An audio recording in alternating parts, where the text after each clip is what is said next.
PYQ की series में मैं आ गया हूं सूरज सिंह, नया पार्ट लेकर के। इसमें हम लोग कैपेसिटर और पोटेंशियल के बारे में पहले थ्योरी पढ़ेंगे, उसके बाद न्यूमेरिकल को सॉल्व करेंगे जो पीवाईक्यू में आ चुके। तो कुछ फॉर्मूले जो मैं सोचता हूँ आपको रिकैप करा दूं, कॉन्सेप्ट बता दूं, जिसके थ्रू आप क्वेश्चन को इजीली सॉल्व कर पाओ। तो सबसे पहले कैपेसिटर के बारे में हम लोग समझेंगे। तो क्या है भाई कैपेसिटर? कैपेसिटर दो प्लेट से मिलकर बनता है, ठीक है। इनके बीच की डिस्टेंस कितनी मान ली हमने, डी है। और अभी इतनी समय यहाँ पे कुछ भी नहीं है, उनके बीच में एयर होगा या फिर वैक्यूम होगा, क्लियर। तो कैपेसिटर का फॉर्मूला होता है epsilon naught A by D. A क्या होता है प्लेट का एरिया, डी क्या होता है दोनों के बीच की डिस्टेंस। एप्सिलॉन नॉट आपको पता है कांस्टेंट होता है, जिसकी वैल्यू 8.85 मल्टीप्लाई 10⁻12 होती है। ये कब लगता है? जब कैपेसिटर जो है प्लेट के बीच में एयर क्या हो, एयर हो या फिर वैक्यूम, क्लियर। दूसरा एक फॉर्मूला होता है C = Q/V। ये फॉर्मूला हमको बताता है कि कैपेसिटेंस किस किस बात पर डिपेंड करता है। अगर एमसीक्यू में क्वेश्चन आए कि बताओ कैपेसिटेंस किसके ऊपर डिपेंड करता है, तो इस फॉर्मूले से बताना, पहले वाले से। एप्सिलॉन नॉट क्या बताता है? मीडियम की क्वालिटी को बताता है, तो मीडियम के ऊपर डिपेंड करेगा। जो प्लेट का एरिया उसके ऊपर डिपेंड करेगा। डी क्या है? दोनों प्लेट के बीच की डिस्टेंस के ऊपर डिपेंड करेगा। किसके ऊपर डिपेंड नहीं करेगा? चार्ज के ऊपर भी डिपेंड नहीं करेगा और वोल्टेज के ऊपर भी डिपेंड नहीं करेगा। क्यों सर? क्योंकि यहाँ पे जो C है, जब ये फॉर्मूला को डिराइव करते हैं तो यहाँ पे C को कांस्टेंट मानते हैं। इस फॉर्मूले में C हमारे लिए क्या होता है? कांस्टेंट, याद रखें। यहाँ पे वेरिएबल होता है, क्लियर। अगर कैपेसिटर की एनर्जी की बात करें तो एक फॉर्मूले से काम हो जाएगा, हाफ CV²। C क्या है? कैपेसिटेंस। V क्या है? जितने वोल्ट से हम लोग उसे चार्ज कर रहे हैं, तो इसको हम लोग वोल्टेज बोलते हैं या फिर पोटेंशियल बोलते हैं। पोटेंशियल या फिर क्या बोलते हैं? Voltage, clear. नेक्स्ट क्या है भाई? Change in energy of capacitor. Capacitor की एनर्जी में चेंज। अगर कभी बोलेंगे भाई बताओ एक कैपेसिटर है जिसको हम लोग चार्ज कर रहे हैं और उसका जो कैपेसिटर है उसको भी बढ़ा दे रहे हैं, क्लियर। तो उसकी एनर्जी में कितना चेंज आएगा? तो पहले क्या करेंगे? इनिशियल वाला निकालेंगे, फाइनल वाला निकालेंगे, फिर ज्यादा में से कम को माइनस कर देंगे। तो डायरेक्ट मैंने फॉर्मूला लिख दिया उसका, half C2 - C1 × V²। V क्या है? जितने वोल्टेज से आप उसे चार्ज कर रहे हो। C1 क्या है भाई? पहले वाला कैपेसिटर। C2 कौन सा? बाद वाला कैपेसिटर, क्लियर। नेक्स्ट आता है पोटेंशियल एनर्जी। अगर दो चार्ज है आपके पास, एक चार्ज Q1 एक चार्ज Q2, तो दोनों के कॉन्फ़िगरेशन से जो पोटेंशियल एनर्जी बनेगी उसका फॉर्मूला क्या होता है? उसका फॉर्मूला होता है K/Q1Q2/R²। K क्या होता है? कांस्टेंट, जिसकी वैल्यू हमको याद है 9 × 10⁻⁹ अभी हम पढ़ के आ चुके हैं। अब यहाँ पे खास बात क्या है? पोटेंशियल एनर्जी स्केलर क्वांटिटी है और पोटेंशियल भी स्केलर क्वांटिटी है, इसलिए डायरेक्शन का टेंशन लेने की जरूरत नहीं है। और जब Q1 Q2 पुट करेंगे तो विद साइन, तो Q1 and Q2 put with sign. Sign का मतलब प्लस होगा तो प्लस में पुट करेंगे, माइनस होगा तो माइनस, क्लियर। नेक्स्ट क्या है? Potential due two point charge. Point charge अपने आसपास कितना पोटेंशियल प्रोड्यूस करेगा उसका फॉर्मूला देखना। तो क्या है भाई? चार्ज हमारे पास Q है, R डिस्टेंस पे कोई पॉइंट P आया हुआ है, तो P पे हमको निकालना है पोटेंशियल। क्या फॉर्मूला होगा? KQ/R।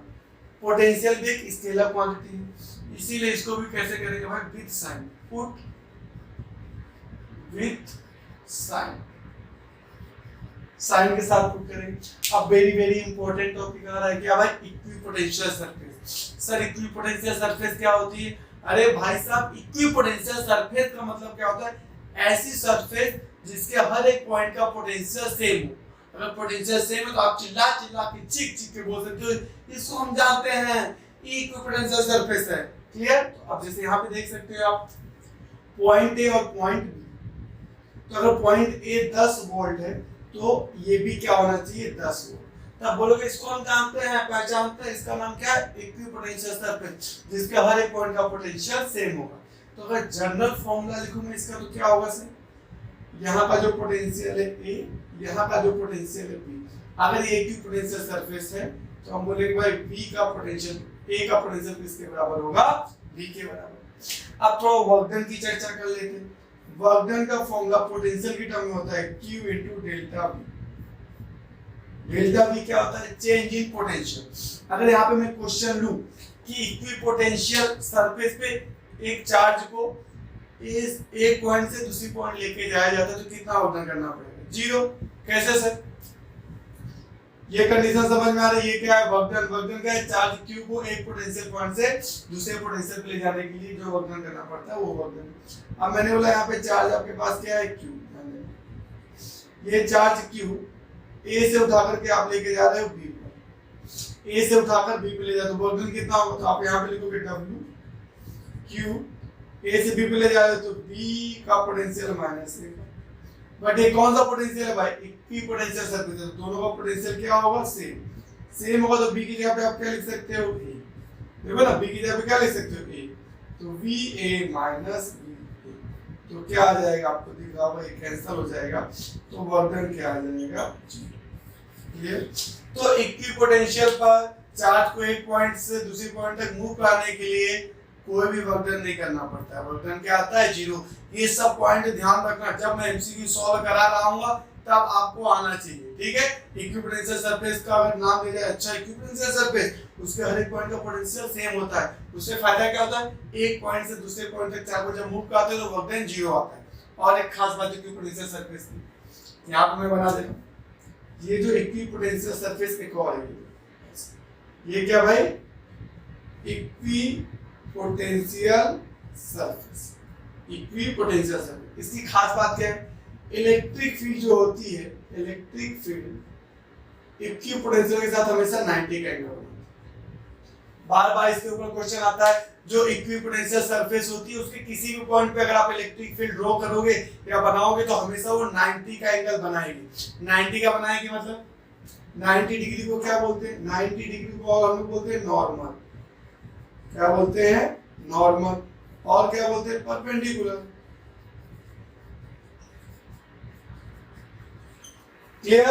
तो इक्विपोटेंशियल सरफेस पे दो बातें काम की है। पहली बात क्या है? उसके ऊपर इक्विपोटेंशियल सरफेस पे किसी चार्ज को मूव कराएंगे तो वर्क डन कितना होगा? 0। और इक्विपोटेंशियल सरफेस पर इलेक्ट्रिक फील्ड की लाइन खींचेंगे या इलेक्ट्रिक फील्ड ड्रॉ करेंगे, वो हमेशा कैसा होगा? 90 होगा। क्लियर? तो अब देखते हैं हम लोग सीरीज कॉम्बिनेशन और पैरेलल कॉम्बिनेशन। सीरीज कॉम्बिनेशन में क्या होगा? कैपेसिटर एक के बाद एक के बाद एक के बाद लगातार कनेक्टेड होंगे। तो उसमें क्या होता है? उसमें क्या होता है बच्चों कि सीरीज कॉम्बिनेशन में जब नेट कैपेसिटेंस निकालना होता है तो उसका फॉर्मूला होता है 1/C इक्विवेलेंट या फिर net equal to 1/C1 plus 1/C2, इस हिसाब से। क्लियर? तो यहाँ पे तो साफ है, एक के बाद एक, एक के बाद एक, एक के बाद जब लगातार कैपेसिटर जी कनेक्टेड होते हैं तो हम बोलते हैं भाई साहब सीरीज कॉम्बिनेशन। अगर सर सीरीज कॉम्बिनेशन है तो उसका नेट या फिर टोटल कैपेसिटेंस कितना होगा बताइए? तो इसका फॉर्मूला ये रहा। ये थोड़ा सा यहाँ पे मैंने मिस्टेक कर दी, थोड़ी सी मिस्टेक कर दी, मैं इसको सुधार कर देता हूँ, ठीक है? सीरीज में क्या होगा? ये गलत है, तो ऐसे नहीं लगेगा, सीरीज में ऐसे लगेगा ही नहीं सर। सीरीज में क्या फॉर्मूला आपको पता होना चाहिए। सीरीज में होता है, स्टूडेंट ध्यान देना, 1/C नेट ऐसा होता है equal to 1/C1 plus 1/C2 plus 1/C3। ऐसे जितने होंगे हम लोग करते चले जाएंगे। क्लियर? तो ये हो गया सीरीज। अब इसमें काम की बात क्या है? काम की बात है कि सीरीज में हमेशा चार्ज सेम होता है। जितना चार्ज पहले वाले को मिलेगा उतना ही चार्ज दूसरे वाले को मिलेगा, उतना ही तीसरे वाले को, उतना ही चौथे वाले को, सबको चार्ज सेम मिलता है। किसमें भाई साहब? सीरीज कॉम्बिनेशन में। ठीक है? अगर ये कैपेसिटेंस की वैल्यू सेम हो जाए, सी बहुत सारे हो, कितने हो जाए? n, आइडेंटिकल, क्वेश्चन में क्या बोलेगा? आइडेंटिकल कैपेसिटर, तो आपको समझ जाना सबका कैपेसिटेंस सेम होगा। तो हमने क्या एज्यूम कर लिया कि सारे n कैपेसिटर है। कितने n? 1 2 3 4 5 6 7 ऐसे करके n तक कैपेसिटर है और सबकी कैपेसिटेंस सेम है, c है, और सब सीरीज में कनेक्टेड है।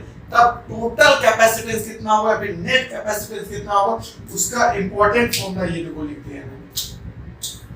क्या है? c क्या है? सब में सबकी वैल्यू सेम है तो एक कैपेसिटेंस उठा लिया, कितने हैं? n, n से डिवाइड कर लिया। अगर 5 होते तो कितने से डिवाइड करते? 5। 4 होता तो 4। क्लियर? अच्छा एक एग्जांपल ले लो। अगर मान लो 1 2 और ये 3 कैपेसिटर, सबकी वैल्यू 2 पिकोफैराड, 2 माइक्रोफैराड, इसकी वैल्यू 2 माइक्रोफैराड और इसकी वैल्यू 2 माइक्रोफैराड। तो आप देख रहे हो सब क्या भाई? आइडेंटिकल। हां से आइडेंटिकल। तो एक को उठा लो, कितनी बार रिपीट हो रहा है, 1 2 3, तो ये आ गया आपका सी नेट।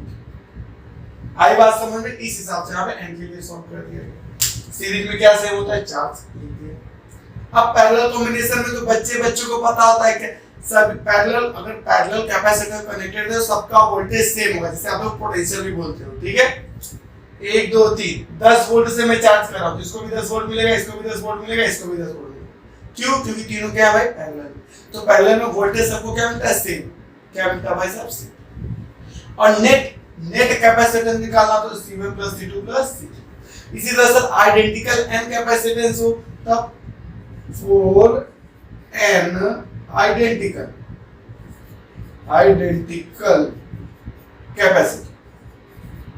कैपेसिटर। अगर n आइडेंटिकल कैपेसिटर कनेक्टेड है पैरेलल में, तो जो टोटल या फिर नेट कैपेसिटेंस आएगा, C नेट जिसे बोलेंगे, वो हो जाएगा n इंटू C। यहाँ पे देखो क्या C/n है, यहाँ पे n इंटू C। इतना आपको बेसिक पता होना चाहिए। अब आते देखो relation between electric field and potential. Electric field और पोटेंशियल के बीच में रिलेशन वाला फॉर्मूला ये रहा, E = -dV/dr। ये क्या शो करता है बच्चों, ये शो करता है कि भाई यहाँ पे एक पॉइंट A रहा होगा, यहाँ पे एक पॉइंट B रहा होगा, दोनों के बीच का जो डिस्टेंस आपने dr लिया तो यहाँ पे बोल दिया गया dr, और दोनों के बीच का जो पोटेंशियल डिफरेंस उसको क्या बोल दिया गया, d। क्या बोल दिया गया, d। उसको ऐसे लिखते हैं। बट अगर इसको हम लोग मॉडिफाई करके और कैसे यूज कर सकते हैं सर? अब मैंने बोल दिया यहाँ पे पॉइंट A है, यहाँ पे पॉइंट B है, दोनों के बीच का डिस्टेंस मैंने बोल दिया स्मॉल r है, और दोनों के बीच का जो पोटेंशियल डिफरेंस है, क्या भाई, पोटेंशियल डिफरेंस है वो है V। डेल्टा V का मतलब क्या होगा, बड़ा पोटेंशियल डिफरेंस किसके बराबर है, V के बराबर है। तो इसी फॉर्मूले को हम लोग कई बार ऐसे यूज करते हैं, V/r ओनली मैग्नीट्यूड। ये क्या शो करता है, डायरेक्शन। क्या शो करता है, माइनस डायरेक्शन, कि अगर इलेक्ट्रिक फील्ड की डायरेक्शन में बढ़ोगे तो पोटेंशियल कम होगा। क्या होगा, कम होगा। याद रखिए, इलेक्ट्रिक फील्ड की डायरेक्शन में बढ़ोगे तो पोटेंशियल क्या होगा, कम। इसके ऊपर से 2 से 3 बार क्वेश्चन आ चुके, तो ध्यान से समझो क्या बोलना चाह रहे हैं। इसको मैं यहाँ पे ध्यान से एक्सप्लेन कर रहा हूँ। ये मान लो ये इलेक्ट्रिक फील्ड ऐसे ऐसे, ये पैरेलल, ये क्या इलेक्ट्रिक फील्ड की डायरेक्शन, और यहाँ पे आपके पास 3 पॉइंट दे दिए। कितने पॉइंट, 3। A दे दिया, B दे दिया और C दे दिया। तो इलेक्ट्रिक फील्ड की डायरेक्शन के अलोंग जाओगे तो पोटेंशियल कम होगा, क्लियर, ये याद रखना। और परपेंडिकुलर जाओगे तो कोई चेंज आएगा नहीं। एग्जांपल से समझा रहा हूं। अब यहाँ का जो पोटेंशियल उसका नाम दे दिया आपने VA, यहाँ का जो नाम है उसका दे दिया VC, यहाँ का जो नाम है उसका दे दिया। अब देखो, आप इलेक्ट्रिक फील्ड की डायरेक्शन में चलना स्टार्ट करो, आप इलेक्ट्रिक फील्ड की डायरेक्शन में आगे की तरफ चलना स्टार्ट करो, तो पोटेंशियल क्या होगा, डिक्रीज होगा, कम होगा। तो जाओगे जाओगे जाओगे, पहले ये मिला फिर ये मिला, तो सबसे ज्यादा इलेक्ट्रिक फील्ड की डायरेक्शन में आगे की तरफ बढ़ेंगे तो कम होगा। तो मतलब इसका पोटेंशियल क्या है, इससे कम। क्यों सर? क्योंकि यहाँ पे जो होगा और आगे चले जाओगे तो और कम होगा, और आगे जाओगे तो और कम होगा। जितना आगे जाओगे इलेक्ट्रिक फील्ड की डायरेक्शन में पोटेंशियल कम होता जाएगा। पर हमको बताना है A और C में क्या होगा। तो देखो A और C क्या होगा, एक ही परपेंडिकुलर लाइन पे है। ये कैसे भाई, परपेंडिकुलर लाइन पे, इलेक्ट्रिक फील्ड की परपेंडिकुलर लाइन पे। तो यहाँ पे A और C का पोटेंशियल सेम होगा और वो B से ज्यादा। तो आपको कॉन्सेप्ट याद रखना है, इलेक्ट्रिक फील्ड की लाइन से ड्रॉ की गई, कर लिया। अगर आगे जाते जाओगे तो पोटेंशियल कम होगा। अगर इलेक्ट्रिक फील्ड के परपेंडिकुलर जाओगे, ये इलेक्ट्रिक फील्ड की डायरेक्शन है और आप ऐसे जा रहे हो परपेंडिकुलर, तब इस परपेंडिकुलर लाइन पे जितने भी पॉइंट आएंगे सबका पोटेंशियल सेम होगा, कुछ भी चेंज आने वाला नहीं है। ये देखो A और C एक ही परपेंडिकुलर लाइन पे है, इनका क्या है, सेम है। आगे जाओगे तो कम हो जाएगा। क्लियर? अब देखो, अब यहाँ पे इतना आ गया समझ। अब क्या है, potential energy of electric dipole. Electric dipole को यूनिफॉर्म इलेक्ट्रिक फील्ड में रख देंगे तो उसके पास पोटेंशियल एनर्जी कितनी आएगी उसका फॉर्मूला बताना। तो उसका फॉर्मूला ये रहा हमारे पास, -P.E। अगर डॉट हटाते हैं तो क्या आ जाता है, cos थीटा। क्या आ जाता है, cos। अब यहाँ से 2 क्वेश्चन बनते हैं भाई, मैक्सिमम और मिनिमम। क्या बोलेगा, मैक्सिमम पोटेंशियल एनर्जी कब मिलेगी, जब ये क्या हो जाए प्लस। और ये प्लस कब होता है, ये प्लस कब होता है, मैक्सिमम काइनेटिक एनर्जी कब मिलता है, जब थीटा हो जाता है 180। क्यों सर, क्योंकि cos 180 होता है -1। -1 इसकी वैल्यू पुट करोगे तो यहाँ पे क्या आ जाएगा प्लस। तो आपको याद होना चाहिए कि maximum potential energy electric dipole की कौन से एंगल पे बनती है। और एक क्वेश्चन बनता है मिनिमम बता दीजिए मिनिमम। तो यहाँ पे समझो मिनिमम कैसे होगा। मिनिमम के लिए क्या होना चाहिए माइनस, तब क्या लोगे यू मिनिमम। यू मिनिमम कब मिलता है थीटा इक्वल टू जब हो जाता है 0। कैसे सर, cos 0 की वैल्यू होती है 1 रखोगे तो ये एज इट बच जाएगा। तो मिनिमम क्या आएगा माइनस। तो ये दो आपको याद होना चाहिए। मैक्सिमम इलेक्ट्रिक डायपोल मोमेंट की मैक्सिमम एनर्जी कौन से एंगल पे मिलती है 180, मिनिमम किस पे मिलती है 0। क्लियर। अब हम लोग क्वेश्चन की तरफ पढ़ेंगे, क्वेश्चन में भौकाल काटेंगे। ये टॉपिक के सारे फॉर्मूले एक नोटबुक में पेन में उठा के लिख लो और क्वेश्चन हम लोग चलते हैं क्वेश्चन की तरफ से बिना किसी देरी के। अब क्वेश्चन स्टार्ट करते हैं। थ्योरी आपको क्लियर हो चुकी है, अब क्वेश्चन सोल्व करेंगे। तो पहला क्वेश्चन आपका आया हुआ है 2021 में, बहुत आसान क्वेश्चन। क्या क्वेश्चन है बच्चों, ध्यान से पढ़ो। चलो सबसे पहले किसी भी क्वेश्चन को पढ़ने से समय ना उसके अंदर का जो डेटा लिखा हुआ है न्यूमेरिकल से वैल्यू लिखी वो हमको वहां से एक्सट्रैक्ट कर लेनी चाहिए। ठीक है, तो देखो क्या दिया गया, in a parallel plate capacitor area of each plate this, area देके रखा गया।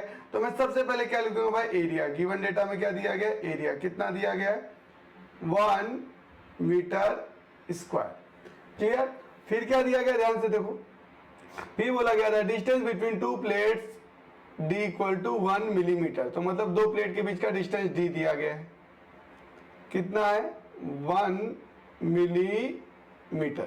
फिर क्या बोला गया, then capacitance of a capacitor. क्या पूछा आपसे, कैपेसिटेंस पूछा है।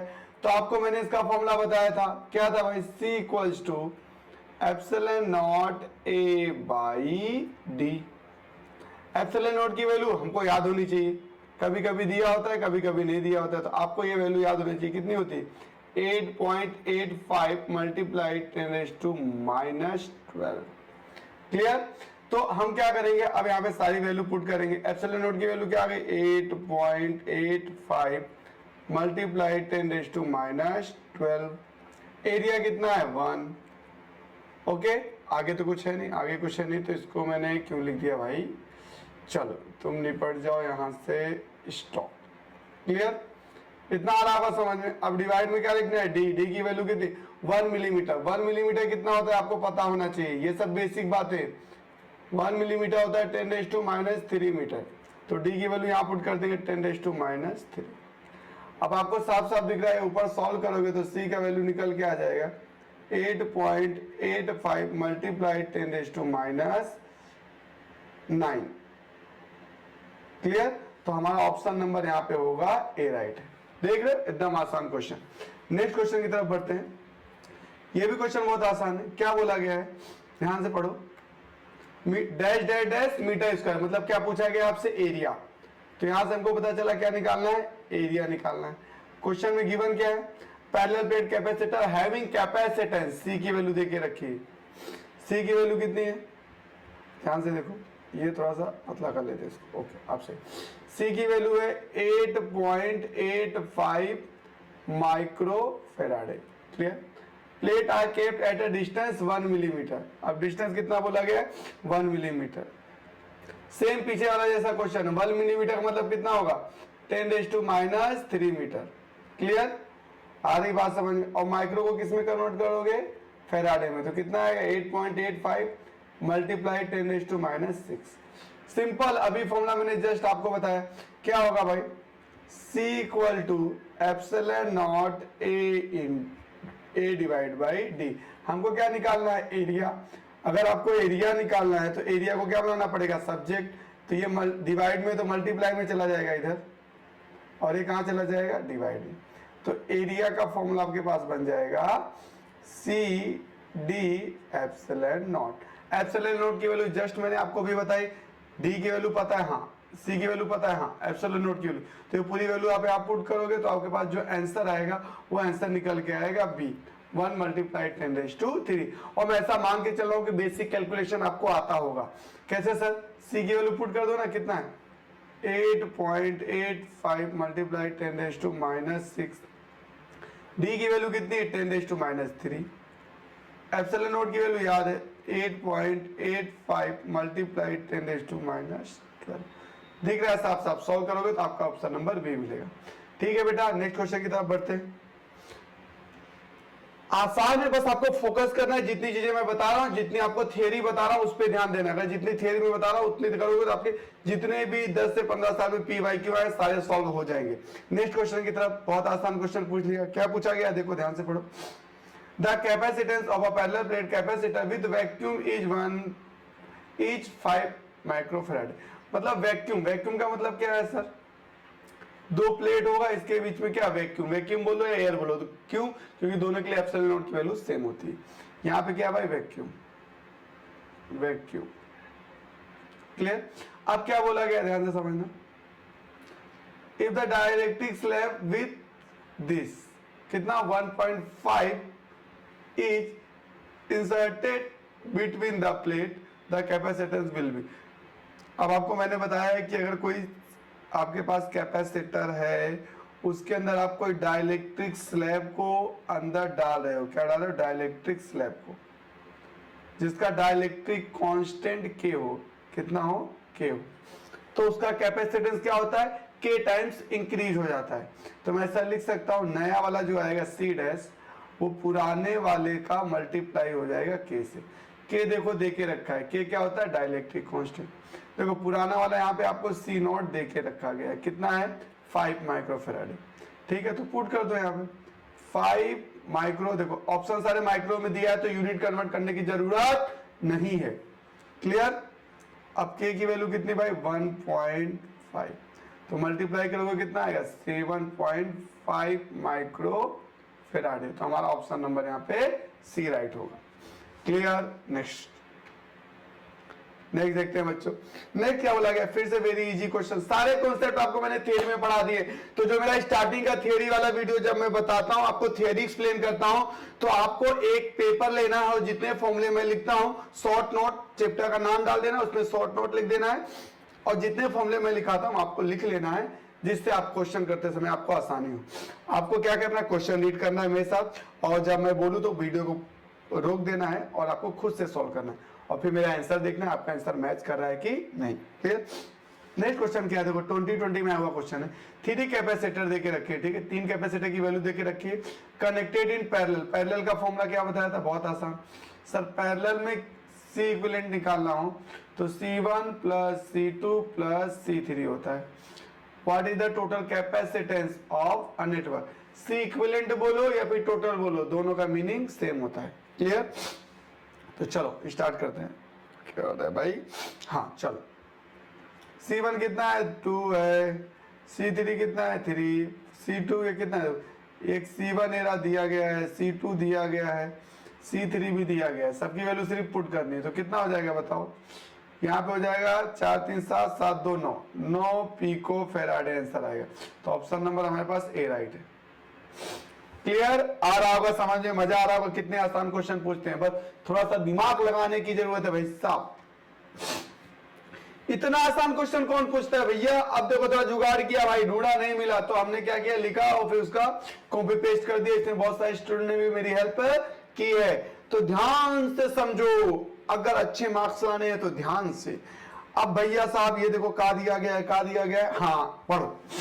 अब क्या बोला गया? व्हेन एन इलेक्ट्रॉन, ध्यान देना भैया, व्हेन एन कैपेसिटर, कितने कैपेसिटर भाई साहब? एन, बहुत बढ़िया। Each of equal value C, और सभी का जो कैपेसिटेंस है वो कितना देके रखा है? सी, आर कनेक्टेड इन सीरीज। कहां पे कनेक्टेड कर दिया गया भाई? सीरीज में, एक के बाद एक, एक के बाद एक, एक के बाद एक कनेक्ट कर दिया गया। फिर क्या बोला है sir? Equivalent capacitance of the combination is.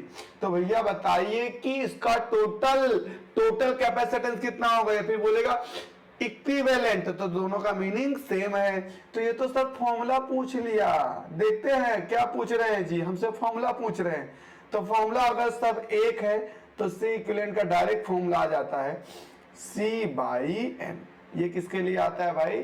Series के लिए। कौन सा कॉम्बिनेशन होना चाहिए? सीरीज, सीरीज के लिए होता है। बट अगर यही सर अगर क्वेश्चन बोल दिया पैरेलल के लिए, तब पैरेलल के लिए बोल दिया तो पैरेलल के लिए बोल दिया तब क्या लगाएंगे सर, पैरेलल के लिए बोल दिया तो आसान है, C इक्विवेलेंट हो जाता है N इंटू सी। तो दो क्वेश्चन बन सकते हैं, पहला वाला ये पूछा गया है, ये मैंने एक्स्ट्रा बता दिया, तो सीरीज के बारे में पूछा गया है, इसलिए हमारे पास ऑप्शन नंबर यहाँ पे जो राइट होगा वो ऑप्शन नंबर सी राइट होगा यहाँ पे। अगर पैरेलल बोलता तो N इंटू सी हो जाता। ठीक है बेटा, तो ये क्वेश्चन इतना आसान क्वेश्चन, इतना प्यारा क्वेश्चन, इसके ऊपर से 2 से 3 बार इसी कॉन्सेप्ट पे क्वेश्चन पूछा जा चुका है, तो ध्यान से समझना और एकदम दिमाग लगाना, और मैं एकदम आसान में बताऊंगा, देखते ही आंसर बता दोगे। ये पूरा इतना तामझाम करने की जरूरत नहीं कि आप लिखोगे, बस देखते ही मैं आंसर बता सकता हूं। ठीक है, पर मैं आपको एक बार फील दिलाना चाहता हूं, तो ध्यान से समझना। क्या बोला गया, 6 आइडेंटिकल कैपेसिटर। कितने आइडेंटिकल कैपेसिटर? 6। Clear, okay. फिर क्या बोला गया, ज्वाइन इन अ पैरेलल। कहां से 6 कैपेसिटर, 6 को किस में जोड़ा गया, पैरेलल में जोड़ा गया। Are charge with a battery of 10 volt. कितने वोल्ट से चार्ज किया गया, 10 वोल्ट से। अब आपको मैंने कॉन्सेप्ट बताया कि भाई पैरेलल में जब कैपेसिटर को कनेक्ट करते हैं तो सबके पास वोल्टेज सेम अमाउंट का मिलता है। अगर 10 वोल्ट की बैटरी से मैं चार्ज कर रहा हूं ना, तो 6 कैपेसिटर सबको 10-10 मिलेगा। कितना मिलेगा भाई, 10-10। क्यों, क्योंकि पैरेलल में कनेक्टेड है, ये थियरी में बता रखा है मैंने। नेक्स्ट आगे बढ़ते, ध्यान से समझना। Now the battery is remove. Charge कर दिया, चार्ज करने के बाद बैटरी को उठा के फेंक दिया बाहर। क्यों, क्योंकि उसका काम हो गया है। क्लियर, यूज एंड थ्रो वाली काम हो गई यहाँ पे। फिर क्या बोला गया, they are join in series with each other. अब सबको क्या कर दिया, सीरीज में ज्वाइन कर दिया गया। एक के पास कितना वोल्टेज है, 10 वोल्ट, तो ऐसे कितने हैं, 6 हैं, और 6 को क्या कर दिया गया, जोड़ दिया गया है। क्लियर, 6 को क्या कर दिया, जोड़ दिया गया। देखो यहां मैं बना देता हूं, 1 कैपेसिटर, 2 कैपेसिटर, 3 कैपेसिटर, यहाँ पे 4, यहाँ पे 5 और यहाँ पे 6। क्लियर, सबके पास कितना कैपेसिटेंस है, बोल दो भाई, 10 वोल्ट। कितना भाई, 10 इसके पास है, 10 इसके पास भी है, 10 इसके पास भी है, 10 इसके पास भी है, 10 इसके पास भी है, 10 इसके पास भी। सर कैसे ये 10 कैसे आ गया? अरे प्रभु महाराज, जो 6 कैपेसिटर थे पहले उनको पैरेलल में कनेक्ट किया गया, फिर चार्ज किया गया 10 वोल्ट की बैटरी से। तो पैरेलल में चार्ज करते तो सेम अमाउंट का पोटेंशियल मिलता है। 10 वोल्ट की बैटरी है तो 6 के 6 को कितना मिलेगा, 10 10 10 10 10।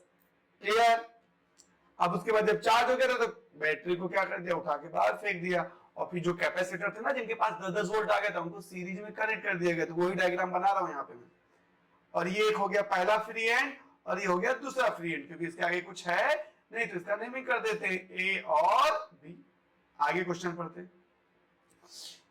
In this condition, what would be the potential difference between the free plates in the combination? Free plate ए रहा, देखो ए वाला और बी वाले के बीच में टोटल कितना पोटेंशियल डिफरेंस होगा, मतलब टोटल कितना वोल्टेज होगा। अब एक अंधा कहां भी इसको बता सकता है सर, 10 10 20 30 40 50 60। तो आपके पास जो टोटल पोटेंशियल डिफरेंस V आएगा, जो V टोटल आएगा वो कितना आएगा, 60 वोल्ट। तो ये हमारा है आंसर। तो ऑप्शन नंबर हमारे पास यहाँ पे। तो कॉन्सेप्ट क्या डेवलप है, क्वेश्चन में क्या बोलेगा, पैरेलल में बोलेगा भाई 20 वोल्ट से चार्ज कर दिया गया, तो समझो ना भाई सबके पास 20-20 आ गए, उनको सीरीज में कनेक्ट कर दो तो सबको ऐड कर दो, आंसर आ गया। क्लियर, बस इतना ही दिमाग लगाना, ज्यादा नहीं लगाना। ठीक है, ये क्वेश्चन हम लोग लास्ट में करेंगे। चलिए ये करते हैं, ये आसान क्वेश्चन हो जाएगा। क्या बोला गया, ध्यान से। The capacitance of a variable capacitor joined with a battery of 100 watt। मतलब एक वेरिएबल कैपेसिटर। सर वेरिएबल का मतलब क्या होता है, जिसका कैपेसिटेंस बदल रहा हो, क्या कर रहा हो, बदल रहा हो, उसी का नाम होता है वेरिएबल कैपेसिटर। क्या बोला गया, अब वेरिएबल कैपेसिटर को चार्ज कितने वोल्ट से कर रहे हो आप भाई साहब, 10 वोल्ट से। कितने से, 10 वोल्ट। सॉरी 10, अरे my mistake, my bad, 100 volt. Clear बच्चों, आगे बढ़ते। Charge from 2 microfarad to 10 microfarad, what is the change in the energy store in it. कहने का मतलब भैया पहले था 2 माइक्रोफेराडे, अब चार्ज करके आप उसको कितना कर दिए, 10 माइक्रोफेराडे, तो उसकी एनर्जी में कितना चेंज आया। अरे भैया आसान सा फॉर्मूला, चेंज इन एनर्जी का। देखो एनर्जी का फॉर्मूला क्या होता था, हाफ CV²। पर एनर्जी नहीं पूछा है, चेंज इन एनर्जी पूछा है, तो क्या करोगे, डेल्टा यू हाफ, ठीक है। अब C की जगह पे क्या आ जाएगा, C2 minus C1 into V का स्क्वायर, खत्म। रख दो सारी वैल्यू। ये वाली कौन सी वैल्यू भाई, C2 की वैल्यू है। अरे दिखा, ये C2 है और ये वाला है भैया C1।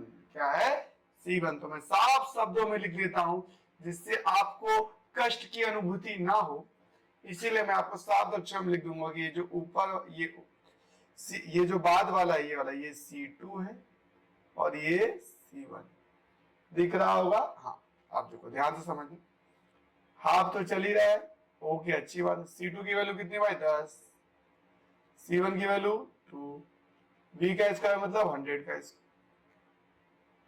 अब इसको जब सॉल्व करोगे तो साफ साफ दिख रहा है, यहाँ पे आ जाएगा 4 मल्टीप्लाई 10⁻²2 जूल। ये आपका आ गया भाई आंसर। यहाँ पे जो माइक्रो फेराडे होगा इसको हमको किसमें कन्वर्ट करना पड़ेगा, फेराडे में। फेराडे में करोगे तो क्या आएगा, 10⁻⁶। क्लियर, तो ऑप्शन नंबर डी आ जाएगा। मैं ऐसा मान के चल रहा हूँ कि बेसिक कैलकुलेशन आ रही होगी। यहाँ पे क्या करोगे भाई लोग बताओ, यहाँ पे एक्चुअली में जब इसको सॉल्व करोगे तो माइक्रो में रहेगा, तो माइक्रो को किस में कन्वर्ट करना पड़ेगा, फेराडे में। तो आपको आता होगा करना, ठीक है। नेक्स्ट क्वेश्चन देखते हैं। ये कौन सा क्वेश्चन है, हाँ नहीं, इसको अभी नहीं, ये तो हो गया, तो पीछे वाला था। नेक्स्ट, इतना आसान क्वेश्चन कौन पूछता है भाई साहब, इतना आसान क्वेश्चन की पूछते इस तरह आ गई मुझे। क्या बोला गया, देखो ध्यान, एनर्जी देखो 2 बार आया, 2 से 3 बार भाई। अगर कोई बच्चे का बुद्धि नहीं चल रहा है ना तो उसको याद कर लो, ऐसा ही पूछा जाएगा। और मैं एक ट्रिक देता हूं, पूछते ही आप बोलोगे अरे भैया इतना आसान क्वेश्चन कैसे पूछ सकता है कोई। क्या बोला गया, देखो energy of charge capacitor is you, very important data. काम का डेटा क्या है, बोल दे भाई।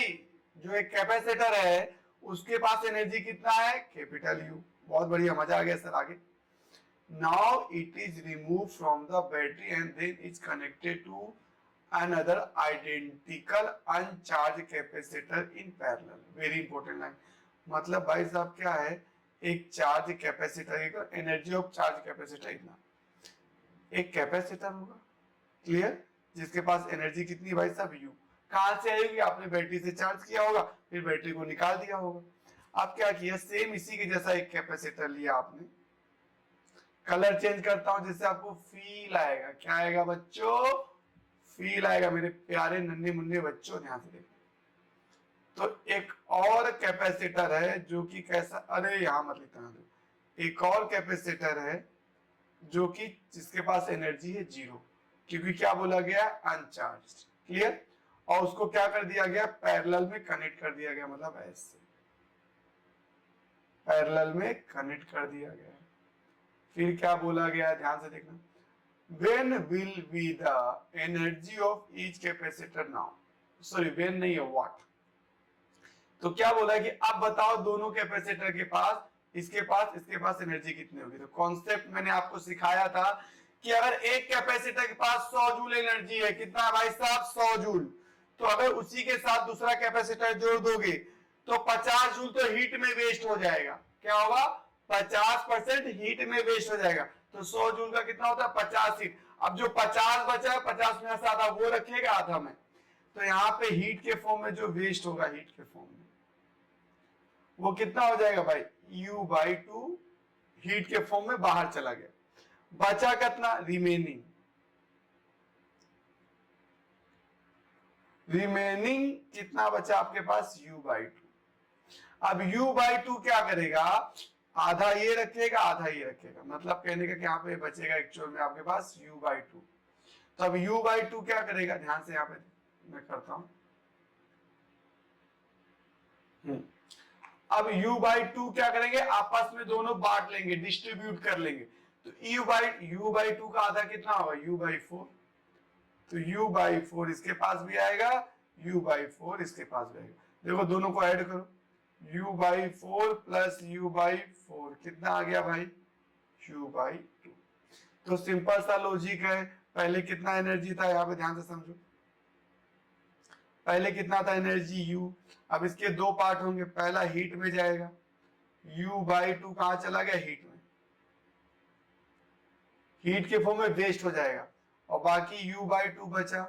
अब u/2 को दो लोग आपस में बांट लेंगे, तो दो लोग आपस में बांटेंगे तो यहाँ पे जो दिख नहीं रहा होगा आपको, तो मैं यहाँ पे वापस से सही कर देता हूँ। हाँ अब सही।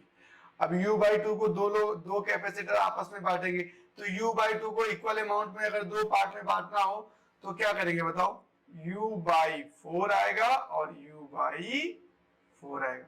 आई होप आपको विजिबल होगा, क्लियर आ रहा है समझ में। तो आपके पास कैपेसिटर के पास एनर्जी कितनी थी u, तो उसके साथ दूसरा कैपेसिटर कनेक्ट किया गया, तो u/2 तो हीट में चला गया, फिर बचा कितना u/2। अब u/2 को दो पार्टों में डिवाइड हो गया, यहाँ पे कैपेसिटर क्या आ गया C1 और यहाँ पे आ गया मान लो C2, दोनों को कितना मिल गया भाई u/4। आपको दिख रहा होगा सही से प्रॉपर वे में, ठीक है। वेरी इंपॉर्टेंट क्वेश्चन है, 2 बार पूछा जा चुका है और आ सकता है, क्लियर। आगे बढ़ते हैं।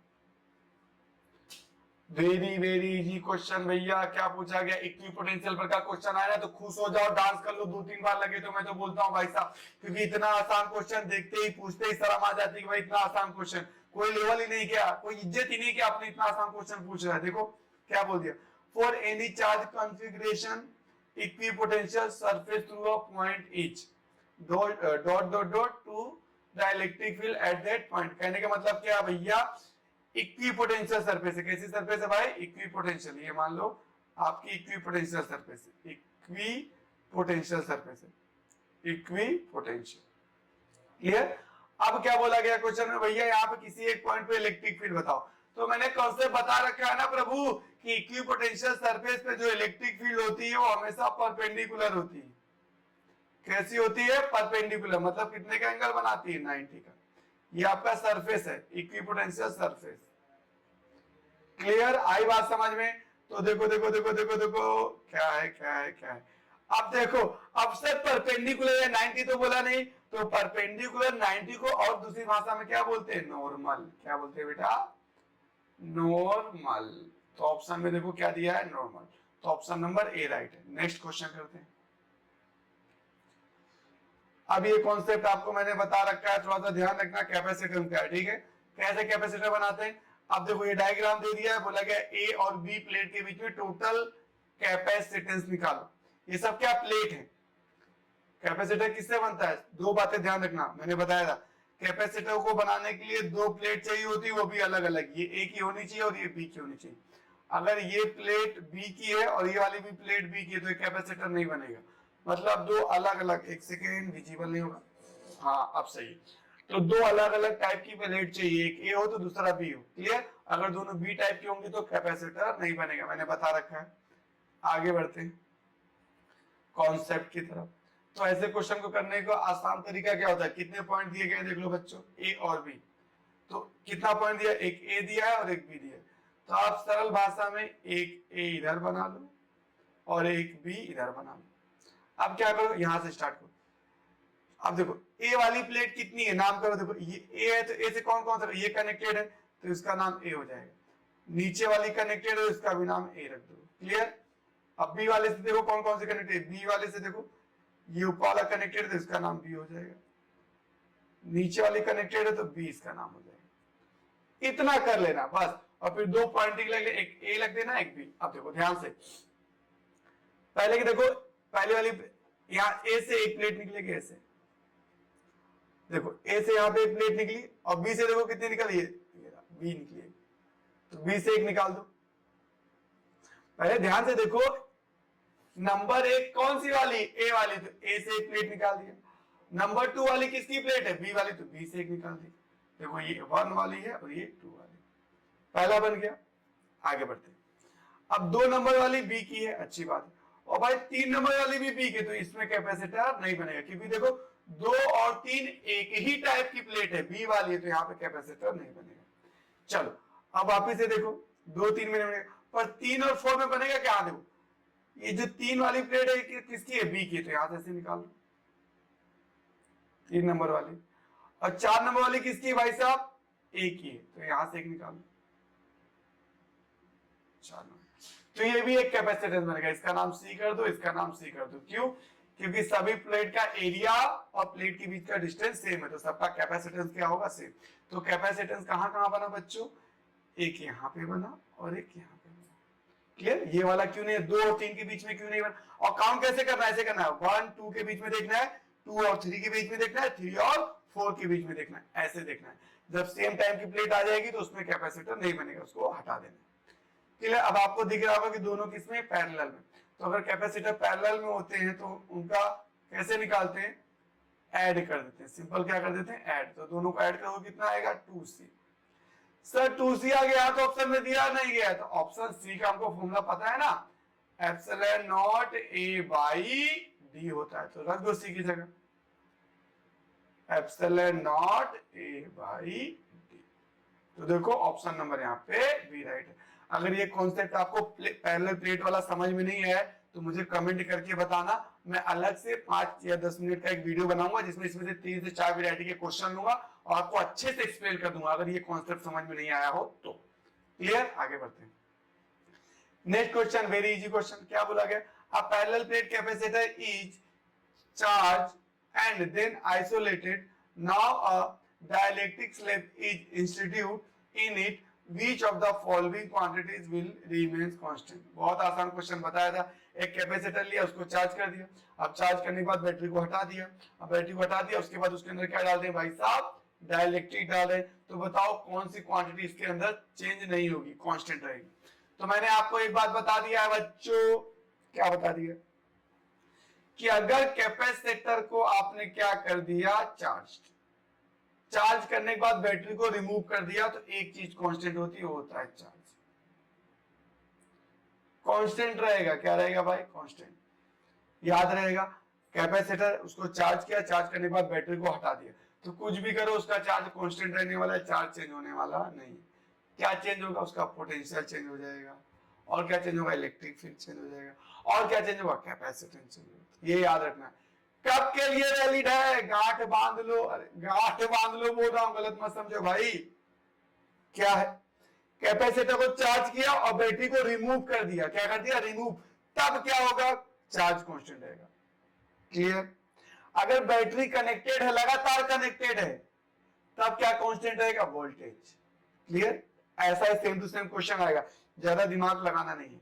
क्लियर? तो इसमें देखो क्या बोला गया है कि बैटरी को क्या कर दिया गया है, a parallel plate capacitor is charged and then isolated. Isolated का मतलब क्या हो गया, बैटरी को रिमूव कर देगा। अब क्या हो गया, now a dielectric slab is introduced it. अरे कुछ भी कर भाई, तू घुस जा उसके अंदर, कैपेसिटर के अंदर, तभी उसका चार्ज चेंज होने वाला नहीं है। तो ऑप्शन नंबर हमारा क्या राइट है, देखो कांस्टेंट क्या रहेगा, इलेक्ट्रिक चार्ज। तो ऑप्शन नंबर बी राइट है हमारा। क्लियर? ये कब आया, 2016 में आया। अब ये नेक्स्ट क्वेश्चन करने वाले हैं, इसको देखना एकदम ध्यान से समझना, अच्छा कॉन्सेप्चुअल क्वेश्चन है। तो इसको स्टार्ट करते हैं। क्या बोला गया क्वेश्चन में, ध्यान से समझो। For a capacitor the distance between to plate is 4x। कहने का मतलब क्या है, कैपेसिटर है आपके पास ऐसा कुछ, क्लियर, इनके बीच का जो डिस्टेंस है वो कितना देके रखा है, 4x। क्लियर? ये कैपेसिटर है आपका। क्लियर? फिर आगे क्या बोला गया, the electric field between them is E node. उनके बीच का जो इलेक्ट्रिक फील्ड है वो ई नोड है। यहाँ पे जो इलेक्ट्रिक फील्ड है ई नोड। अब इसके बारे में कुछ बताया नहीं गया तो खाली है, खाली मतलब एयर होगा तो वैक्यूम होगा, क्योंकि कुछ बोला नहीं गया। फिर आगे देखते हैं आगे क्या बोला गया, ध्यान से समझता है। आप क्या बोला, now a dielectric slab having dielectric constant 3 thickness x is placed between them in contact with one plate। अब क्या बोला गया भाई साहब, कैपेसिटर अभी भी वही है, बट इसमें क्या किया गया है, एक डाइलेक्ट्रिक कांस्टेंट डाल दिया गया है एक प्लेट के साथ अटैच्ड करके, जिसकी थिकनेस बताई जा रही है x है। कितनी है थिकनेस, x। ये x थिकनेस का है। अगर ये x थिकनेस पे आपने क्या डाल दिया, डाइलेक्ट्रिक कांस्टेंट, जिसकी वैल्यू क्या दी गई है, 3। तो यहाँ पे मैं लिख सकता हूँ कि यहाँ पे एक डाइलेक्ट्रिक कांस्टेंट के है जिसकी वैल्यू क्या है, 3। कोई एक मटेरियल आपका डाइलेक्ट्रिक यहाँ पे डाल दिया गया है। आई होप आपको इतना समझ में आ रहा होगा। क्लियर? अगर ये x थिकनेस है तो बाकी का जो रिमेनिंग है वो कितना होगा, 4x में से x गया तो कितना बचा, 3x। और यहाँ कुछ नहीं, वैक्यूम है या फिर एयर बोल सकते हो। पहले क्या था, पूरे में एयर था, अब कितने में एयर बचा, 3x में। अब आगे क्या बोला गया, ध्यान से समझो। बोला गया in this condition what is the potential difference between its plate. अब बताओ प्रभु की पोटेंशियल डिफरेंस कितना होगा। मान लो ये पॉइंट ए है और ये पॉइंट बी है, तो इनके बीच का पोटेंशियल डिफरेंस कितना होगा हमको बताना।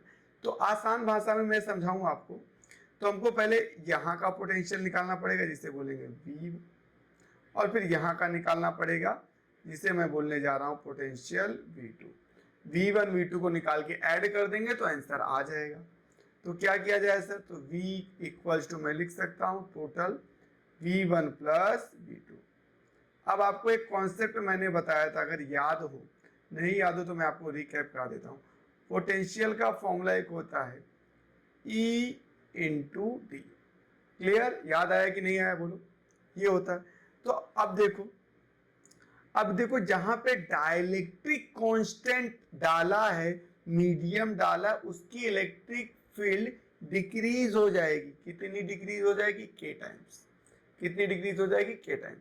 तो कहने का मतलब जहां पे आपने डाइलेक्ट्रिक फील्ड डाला है ना, यहाँ पे जो इलेक्ट्रिक फील्ड मिलेगी पहले कितना था, ई नोट, तो यहाँ पे हो जाएगा, ध्यान से देखना, यहाँ पे जो इतने रेंज में जो इलेक्ट्रिक फील्ड आपके पास आएगी वो आएगी ई नॉट बाई के आ जाएगी। और यहाँ पे अभी भी एयर है तो इलेक्ट्रिक फील्ड इसका चेंज होने वाला नहीं है, ई नोड ही रहेगा। क्लियर। आपको अगर फोर्स वाले क्वेश्चन आपने सॉल्व किए हो तो आपको कॉन्सेप्ट बताया था, अगर मीडियम चेंज करते हैं तो फोर्स के टाइम्स रिड्यूस हो जाता है, कम हो जाता है। तो सेम उसी तरह वैक्यूम की जगह अगर कोई दूसरा मीडियम डालेंगे तो उसका भी इलेक्ट्रिक फील्ड भी क्या हो जाएगा, डिक्रीज हो जाएगा। कितना डिक्रीज हो जाएगा, के टाइम्स। क्लियर। तो आगे बढ़ते हैं। तो सर हम V1 कैसे लिखें। V1 लिखने का तरीका साफ साफ मुझे दिख रहा है कि इस फॉर्मेट में लिखना है मुझे, इलेक्ट्रिक फील्ड इनटू डिस्टेंस। अभी जो E नोट बाई के इलेक्ट्रिक फील्ड है वो कितने डिस्टेंस में, जितने में डाइलेक्ट्रिक है, डाइलेक्ट्रिक कितने में, x में। तो यहाँ पे क्या लिख सकता हूं मैं, E नॉट डिवाइड बाई के इंटू एक्स प्लस V2 लिखना है। V2 कहाँ है, यहाँ पे। V2 किसके लिए, एयर के लिए। एयर अब कितने में बचा है, 3x में। तो कैसे लिखेंगे भाई, E not into 3x। Sir के की वैल्यू कितनी है, के की वैल्यू क्वेश्चन में गिवन है, ध्यान से देखो, ये रहा 3। के की वैल्यू ये देखो क्वेश्चन में देके रखा है, कितना है, 3। तो यहाँ लिख दूंगा के की वैल्यू है क्वेश्चन में 3। क्लियर, विजिबल है आप लोगों को, हाँ आई होप विजिबल होगा।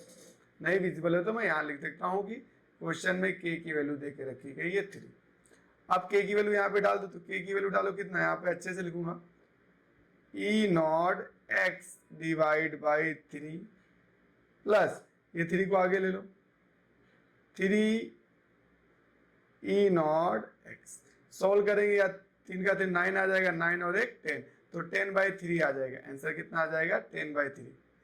तो V हमारे पास आएगा 10/3 ई नॉट एक्स। तो एक अच्छा क्वेश्चन था। क्लियर। तो इसका ऑप्शन नंबर आएगा ए, राइट। नेक्स्ट क्वेश्चन की तरफ बढ़ते हैं। नेक्स्ट क्वेश्चन बहुत आसान, बहुत हल्का क्वेश्चन, पूछते ही शर्म आ गई, इतना आसान क्वेश्चन। क्या बोला गया है, देखो इसका शॉर्टकट फॉर्मूला भी मैं आपको बता देता हूँ। डायरेक्ट इसमें क्या पूछेगा भाई साहब, टाइम। क्या पूछेगा, टाइम।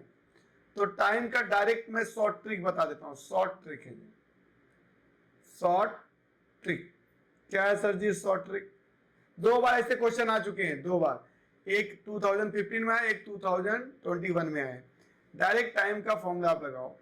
क्या लगाओगे सर टाइम का फॉर्मूला, आपके पास आएगा टाइम का formula C into V divide by I. Sir I क्या है, इलेक्ट्रिक करंट। क्या है भाई साहब, इलेक्ट्रिक करंट। पूछा क्या गया, if a capacitor having capacitance 600 microfarad is change at a uniform rate of this.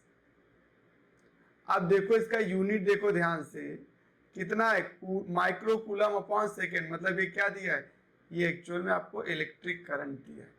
Q sir कैसे पता चला, इलेक्ट्रिक करंट का फॉर्मूला होता है Q/T। आया समझ में बच्चों। अभी ये फॉर्मूला मैं बता भी दूंगा आप कैसे निकाल सकते हो, अगर फॉर्मूला याद नहीं करना है तो। गिवन डेटा में हमको क्या दिया गया, आई का वैल्यू दिया गया, कितना दिया गया sir, 50 micro coulomb per second. और एक कैपेसिटर है जिसका कैपेसिटेंस गिवन है 600 माइक्रो फैराडे। क्लियर। अब क्या बोला गया, what is the time required to increase its potential 10 volt. अब वोल्टेज कितना दिया गया 10 वोल्ट, तो इसका 10 वोल्ट इंक्रीज मतलब एक कैपेसिटर है उसको आप क्या करो भाई चार्ज किए जा रहे हो, चार्ज किए जा रहे हो। अब चार्ज जा रहा है तो उसका पोटेंशियल बढ़ेगा, तो बोला कि भाई 10 वोल्ट पोटेंशियल बढ़ने में कितना टाइम लगेगा बताओ। तो सिंपल सा लॉजिक है ये। तो एक तो फॉर्मूला आपके पास देखो क्वेश्चन में सी है, हाँ सर है, वी है, हाँ सर है, आई है, हाँ। अभी आया कहां से मैं आपको शॉर्ट में समझा देता हूं। आई का फॉर्मूला आपने देखा क्या होता है, ध्यान से देखना यहाँ पे। हाँ, आई का फॉर्मूला क्या होता है सर, Q बाई टी। आपको क्या निकालना है टी, तो टी को सब्जेक्ट बनाओ, तो क्या बचेगा आपके पास Q बाई आई।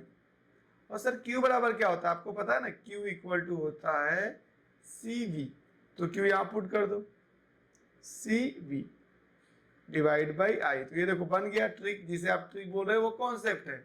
फॉर्मूला डाला आंसर निकाला। अब देखो सॉल्व कर देते हैं। सी की वैल्यू कितनी बच्चों, सी की वैल्यू यूनिट के साथ देखते हैं, माइक्रो फैराडे, तो ऐसा ही है, माइक्रो लिखूंगा। क्यों माइक्रो लिख रहा हूं, देखो अभी फायदा होगा आपका। यहाँ पे क्या भाई माइक्रो फैराडे, क्लियर। तो देखो माइक्रो यहाँ पे आ गया सी की वैल्यू की, फिर वी की वैल्यू कितनी भाई साहब 10 है, अच्छी बात। सर आई की वैल्यू कितनी 50 माइक्रो, माइक्रो को चेंज नहीं किया, बाकी देखो coulomb per second SI unit है, फेराडे एसआई यूनिट है, वोल्ट एसआई यूनिट है, पर माइक्रो को तो कन्वर्ट करते थे, यहाँ पे कन्वर्ट ही नहीं किया। आप चाहो तो कर सकते हो, क्यों नहीं किया, क्योंकि देखो माइक्रो से माइक्रो कैंसिल हो जाएगा। अब इसको सॉल्व करोगे तो साफ साफ दिख रहा है 120 सेकेंड आएगा, कितना आएगा 120 सेकेंड। तो ऑप्शन नंबर हमारा यहाँ पे डी राइट है। दिख रहा है कि नहीं दिख रहा है बच्चों, ऑप्शन नंबर हमारा यहाँ पे क्या राइट है, डी 120 सेकेंड। अब चलते आगे, आसान सा क्वेश्चन पूछते इस तरह आ गया भाई, क्या बोला है कि भाई कौन सा परमानेंट कौन से मॉलिक्यूल के अंदर permanent by nature electric dipole movement होगा। तो भाई इसके अंदर होगा नहीं, क्यों सर, क्योंकि यहाँ पे क्या है भाई साहब कैंसिल कर देते हैं। केमिस्ट्री में आपको पता है कैसे इसका स्ट्रक्चर होता है, ऐसे होता है। देखो चार क्या इक्वल है, एक हाइड्रोजन दूसरे को कैंसिल करेगा, दूसरा तीसरे को करेगा, क्लियर।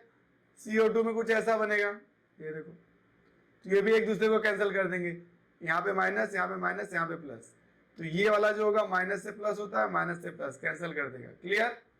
सेम उसी तरह ऑक्सीजन पर तो चार्ज है ही नहीं, तो ऑप्शन नंबर क्या आ जाएगा सी।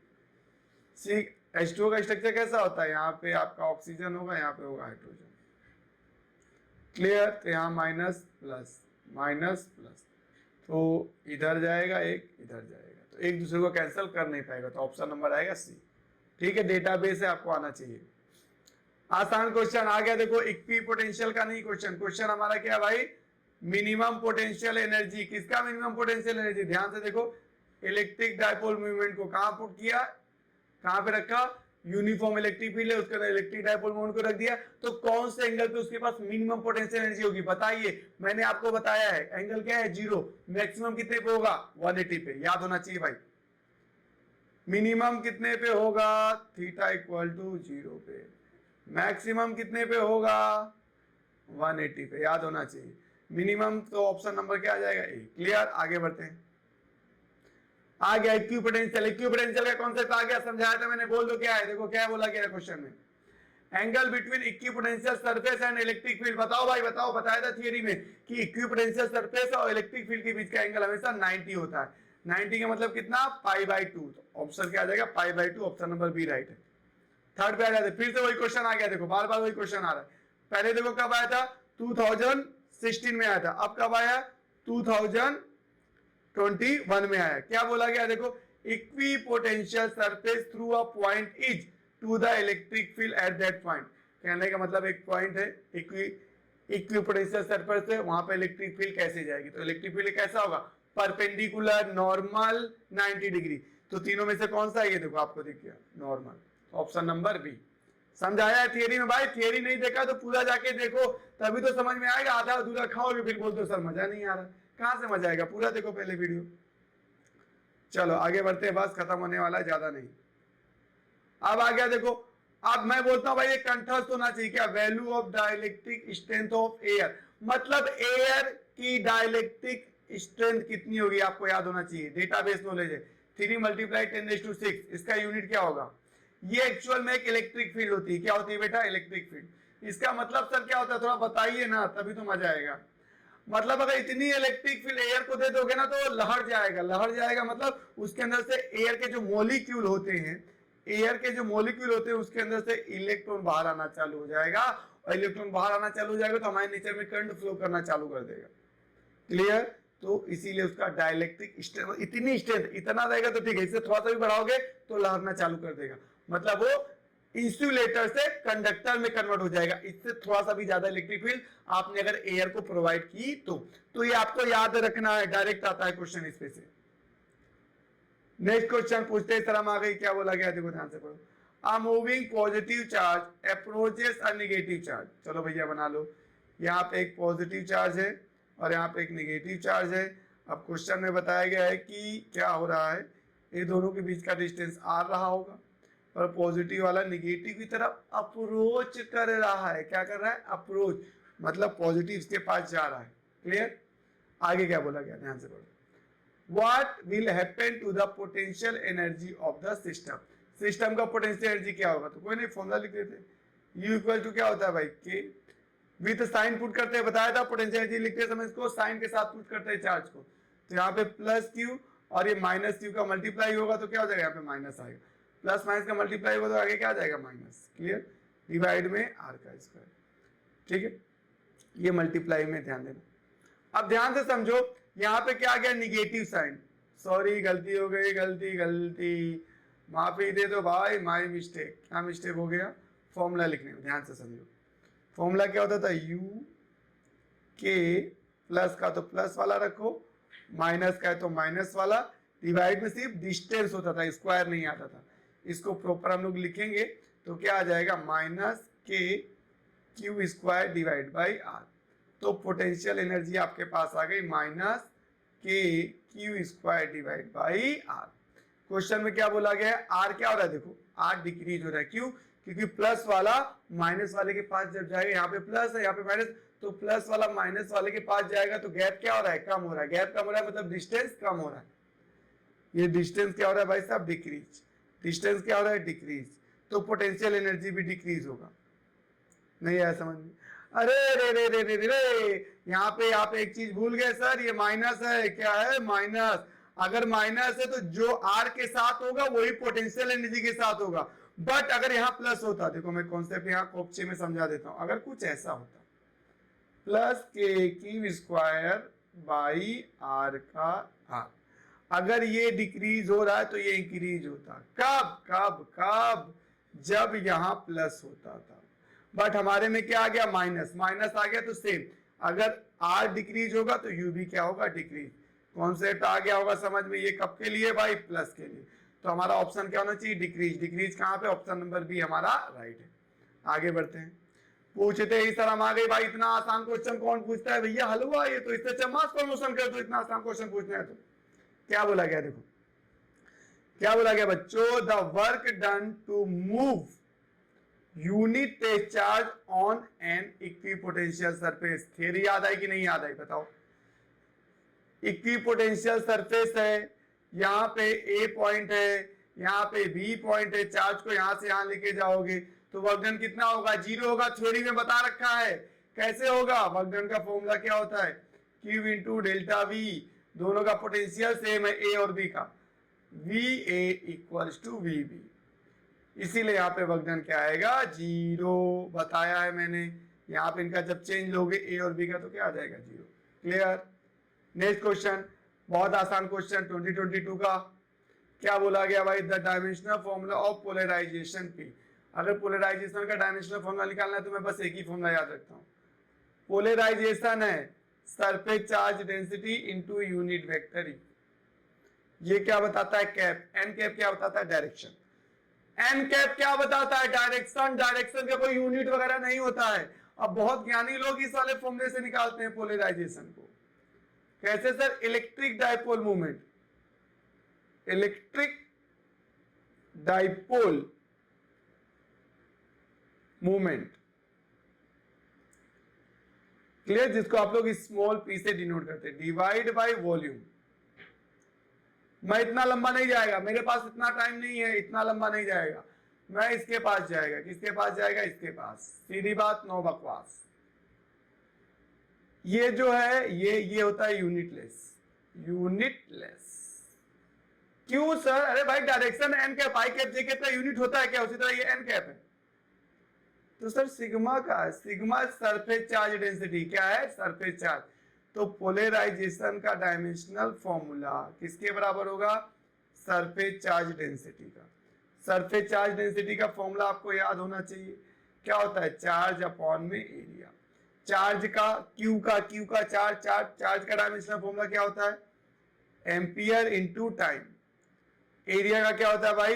L2। तो अच्छे से लिखोगे तो क्या आ जाएगा बताओ? L की पावर -2 T1 A1। तो ऑप्शन नंबर हमारा यहाँ पे डी राइट है। आ रही बात समझ में? अगर विजिबल नहीं है तो ये देखो, यही वाला ऑप्शन है, ये राइट, यही डी में दिया गया है। क्लियर बच्चों? आगे बढ़ते हैं। दिख रहा है कि नहीं दिख रहा है? चलो चलो, बहुत आसान क्वेश्चन, वही क्वेश्चन जो मैंने आपको बताया था डायग्राम की मदद से। यहाँ पे सिंपल सा आप क्वेश्चन पढ़ोगे तो क्या दिया गया है? The electric potential eight 2 points, यहाँ पे और यहाँ पे। दोनों पॉइंट देखो कहाँ पे दिख रहा है आपको? एक्स वाला टर्म 0 है, वाई वाला टर्म, मतलब ये दोनों पॉइंट कहाँ पे? वाई एक्सिस पे। तो मैं यहाँ पे एक एक्सिस ड्रॉ कर देता हूँ ऐसा। तो ये दोनों पॉइंट कहाँ पे? वाई एक्सिस पे, एक ऊपर होगा और एक नीचे होगा। ये वाला कहाँ पे भाई? ये देखो, ध्यान से देखो, पहले क्या लिखा है? तो इसको बोल देता हूँ भाई, ये ए है और ये बी है, ये 0,4 पे है और ये 0,3 पे। ठीक है, एक ही वर्टिकल लाइन पे। आगे क्या बोला गया है? विच इलेक्ट्रिक फील्ड, ये रहा देखो, इलेक्ट्रिक फील्ड लेके रखा है, आई कैप लिखा है, दिख रहा है? आई कैप मतलब एक्स डायरेक्शन में, are V A V B respectively. Then अब देखो आसान सा क्वेश्चन है, इलेक्ट्रिक फील्ड कहां दे दिया गया? ध्यान देना, इलेक्ट्रिक फील्ड दे दिया गया एक्स डायरेक्शन में, ऐसे। क्लियर? एक्स डायरेक्शन में दे दिया गया है। कैसे पता चला सर? यहां पे लिखा गया ना, 20 आई कैप न्यूटन पर कूलम।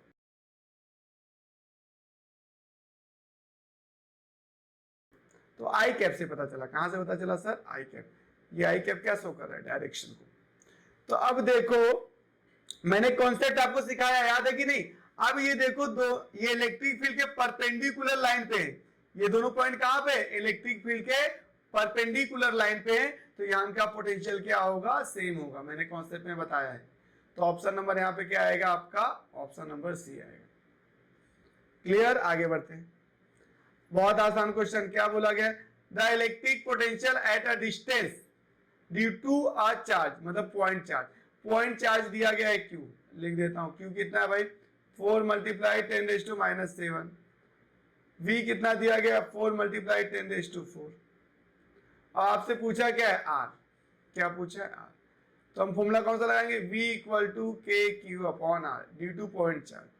क्लियर? हमको क्या निकालना है? आर। आर को ऊपर ले जाएंगे, v को नीचे लाएंगे, तो हमारे पास फॉर्मूला निकल के क्या आएगा भाई? r = kq/v। सारी वैल्यू पुट कर दे। k की वैल्यू क्या होती है? 9 × 10⁹। q की वैल्यू कितनी?